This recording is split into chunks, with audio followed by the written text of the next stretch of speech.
Earlier today, Aaron Rodgers revealed that he's been playing with a fractured thumb on his throwing hand, an injury sustained here on the last play of the game in Week 5 versus the Giants. Welcome back, everybody. I'm Dr. Brian Sutterer, and if you're new here and enjoy learning about the underlying anatomy and mechanisms of different sports injuries, then consider subscribing to stay up to date with all future videos. A lot of people's suspicions were confirmed earlier today when Rodgers revealed that he's been playing with a fracture in his throwing thumb that he sustained in Week 5. Understandably, people are surprised to hear that a quarterback is able to play with a thumb fracture, but if we look at the play of where this happened, I think we can get some clues about the severity of the injury.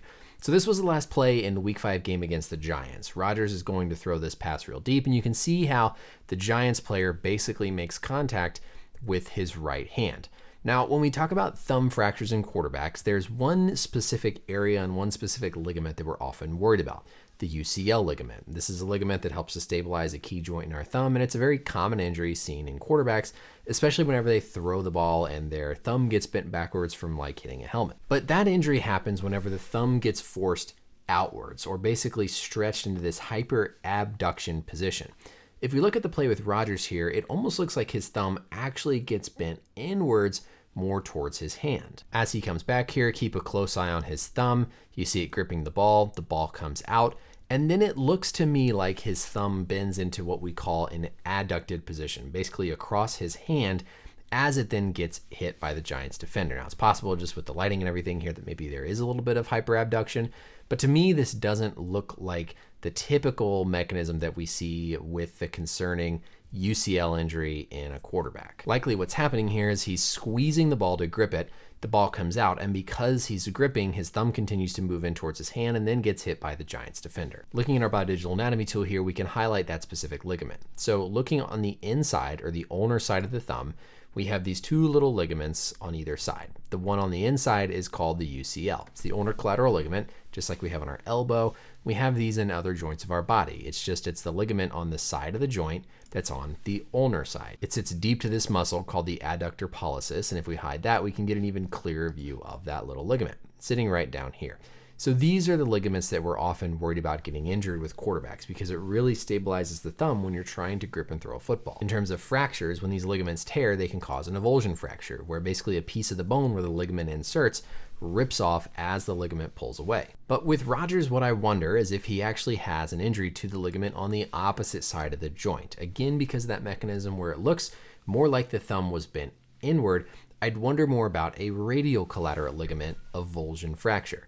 Remember, not all fractures are considered equal, and so something that has a little tiny fleck where the ligament pulled a little tiny piece of bone away is still considered a fracture, but it's not going to amount to something that needs surgery, needs extensive splinting, or anything like that. It would be more of a pain tolerance issue if it were more on this radial side of the thumb. It also doesn't look like there was much of what we call an axial force to the thumb, meaning a load directly inward.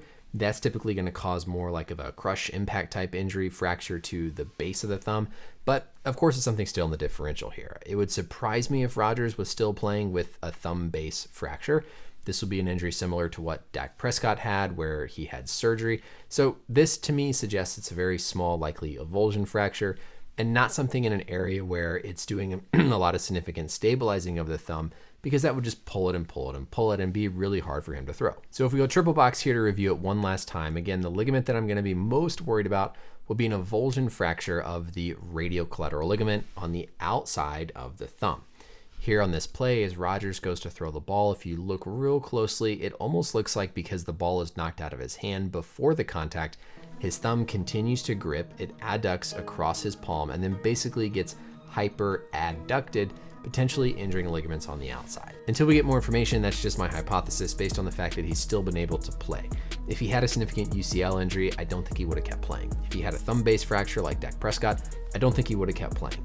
This to me suggests that he's got a small avulsion fracture, especially because surgery is not even really on the table in the offseason. These small little tiny flecks, these little avulsion fractures, are too small to do surgery on, and so it's more evidence that I think that's what we're dealing with here for Rodgers. Again, this is going to be more of a pain issue thing because on the outside of the thumb, that's not doing a lot of stabilization to throw a football. It's going to hurt, it's going to get swollen, but it's not as integral to the motion of throwing a ball as that ligament on the inside of the thumb is that we'd be more worried about. So that's it for the video, everybody. Let me know as always any questions or comments down below. Thank you for watching, and until next time, we'll see you later.